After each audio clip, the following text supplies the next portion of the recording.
नमस्कार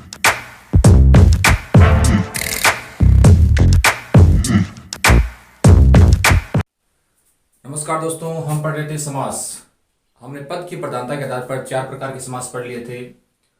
अव्ययीभाव समास, तत्पुरुष समास और उसके बाद द्वंद्व समास और बहुब्रीहि समास।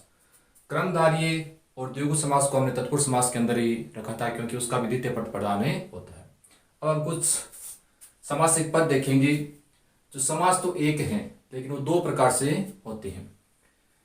जैसे ये सामासिक पद है नमक और मिर्च।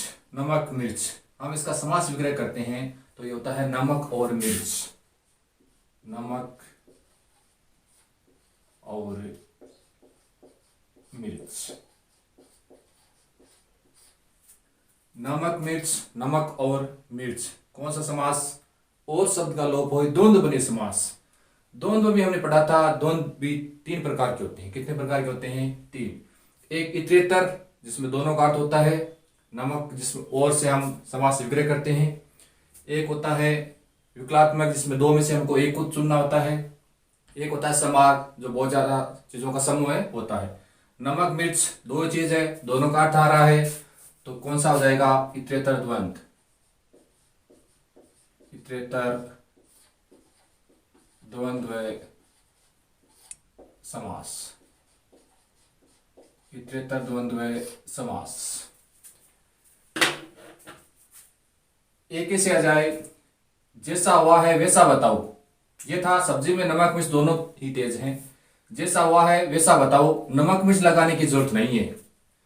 नमक मिर्च लगाने की जरूरत नहीं है, या हो जाएगा ये परेशानी की, बढ़ चढ़कर कहना, किसी चीज को बढ़ चढ़कर कहना। नमक मिर्च लगाना मतलब बढ़ चढ़कर कहना। बढ़ चढ़कर कहना, बढ़ चढ़कर कहना। तीसरा अर्थ निकल गया, तो ये बहुब्रीहि समास में चला जाएगा। बहुब्रीहि समास में चला जाएगा। ऐसे अगला समासिक पद देखो, सिर दर्द। सिर दर्द का समास विग्रह होता है सिर में दर्द। सिर में दर्द। सिर में दर्द। किस कारक चिन्ह का लोप हो गया? में किस में आता है? कर्ता कारक काम में नहीं आता तत्पुरुष समास में। कर्म को कर्ण से के द्वारा, संप्रदान के लिए, अधिकरण में पर, संबंध काकेरी, अधिकरण में। कौन सा समास हो जाएगा? अधिकरण तत्पुरुष समास। अधिकरण तत्पुरुष समास। सिर दर्द, यह परीक्षा मेरे लिए सिर दर्द बनी हुई है। अगर ऐसे आ जाए, यह परीक्षा मेरे लिए सिर दर्द बनी हुई है। सिर दर्द यहां आ गया परेशानी के संबंध में। इसका अर्थ किसके संबंध में है? परेशानी के संबंध में। और तीसरा अर्थ निकल गया, तो ये बहुब्रीहि समास में चला जाएगा। हमें पता होना चाहिए अगले दिया क्या और पूछा क्या है। ऐसे आ जाए, मेरे सुबह से सिर दर्द हो रहा है, तो सिर में दर्द हो रहा है। ये परीक्षा मेरे लिए सिर दर्द बनी हुई है, तो परेशानी के संबंध में है, तो बहुब्रीहि समास में चला जाएगा। लोक नायक। लोक नायक, लोक का नायक। लोक का नायक। कौन सा कारक चिन्ह का लोप? का किस में आता है? संबंध काकेरी। संबंध तत्पुरुष समास। संबंध तत्पुरुष समास। संबंध तत्पुरुष समास। ऐसे आ जाए, लोकनायक ने आपातकाल विरोध किया था। लोकनायक ने आपातकाल का विरोध किया था। ये किसी एक विशेष के लिए आ गया, जयप्रकाश नारायण के लिए। जयप्रकाश नारायण के लिए। तो ये किस समास में चला गया? बहुब्रीहि समास में। किस समास में चला गया? तीसरा अर्थ हो गया, तो बहुब्रीहि समास में चला गया। आगे देखो, लिपा पोती। दिवाली पर घरों की लिपा पोती की जाती है। लिपा पोती, लीपना और पोतना। समास विग्रह क्या हो जाएगा? लीपना पोतना आदि। लीपना पोतना आदि। द्वंद्व समास। द्वंद्व समास में कौन सा समास? क्या इतरेतर समास है? इतरेतर में दोनों का अर्थ होता है। क्या विकलात्मक है? 2 में से एक, क्या तो लिपेगा या पोतेगा? नहीं। लिपा पोती का मतलब साफ सफाई भी करेगा, रंग रोगन भी करेगा और भी कुछ काम करेगा। तो आदि आदि लगाते हैं किसमें? समाहार में। समाहार द्वंद्व समास। समाहार द्वंद्व समास। यहां कोई किसी की लिपापोती नहीं करेगा, बिल्कुल खरी खरी कहेगा। लिपापोती नहीं करेगा मतलब बात को छुपाएगा नहीं। बातों को छुपाना, बातों का छुपाना के अर्थ में, बातों को छुपाना, छुपाने के अर्थ में कहां चला गया? ये बहुव्रीहि समास में चला गया। आगे देखो, छह माही, छह संख्यावाची। हमें तो ये पता होना चाहिए जिस समास पद में पहली संख्या आती है तो वह कौन सा समास होता है?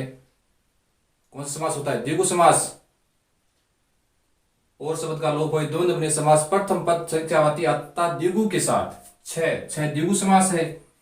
क्या इसका कोई तीसरा अर्थ निकलता है? नहीं निकलता। तो ये कौन सा हो जाएगा? द्विगु समास हो जाएगा। कौन सा समास हो जाएगा? द्विगु समास से हो जाएगा। 6 माह के बाद आने वाली पत्रिका, 6 माह के बाद कौन सा समास? द्विगु, द्विगु समास। कौन सा समास हो जाएगा? द्विगु समास। ऐसे आ जाएगी, वह अपने दादा की 6 माही पर घर आया। 6 माही मृत्यु के 5 माह बाद, मृत्यु के 5.5 माह बाद, सॉरी 5.5 माह बाद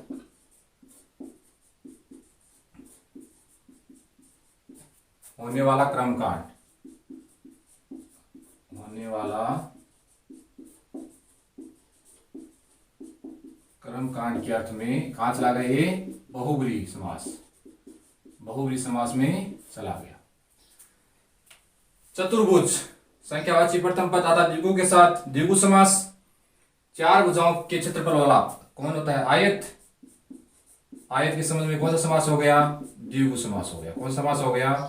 द्विगु समास से हो गया। 4 भुजाओं वाला देवता, देवता के अर्थ में कहां चला गया? ये विष्णु के संदर्भ में क्या हो गया? बहुव्रीहि समास हो गया, बहुव्रीहि समास हो गया। आजकल, रमेश आजकल में आने वाला है, या तो आज आएगा, आज या कल, आज या कल। कौन सा समास? द्वंद्व समास। द्वंद्व समास में भी कौन सा समास? या तो आज आएगा या कल आएगा। इससे नहीं हो सकता कि आज भी आ जाएगा कल भी आ जाएगा। दोनों में से एक चुनना है। जब दोनों में से एक को चुनना हो तो कौन सा समास? विकलात्मक। 2 से अधिक का समूह है तो समाहार। दोनों का अर्थ निकलता हो तो इतरेतर। आजकल के लड़के बहुत समझदार होते हैं। आजकल के मतलब जिन्होंने आज जन्म लिया वो नहीं, जिन्होंने कल जन्म लिया वो भी नहीं। आजकल के मतलब 15, 20, 25 वर्ष के बच्चे, 25 वर्ष के लड़के के संदर्भ में कहां पहुंच गया? बहुव्रीहि समास में पहुंच गया। तो हमें यह ध्यान रखना है कि समास एक हो सकता है लेकिन उसके प्रकार अलग अलग हो सकते हैं। यह समास पद एक ही है लेकिन ये 2 अर्थों में जा रहा है। तो हमें ये ध्यान रखना है कि एग्जाम में अगले ने पूछा क्या है और हमें बताना क्या है। इससे अगले वीडियो में हम समास कैसे करते हैं, समास विग्रह कैसे करते हैं उसका तरीका देखेंगे और उस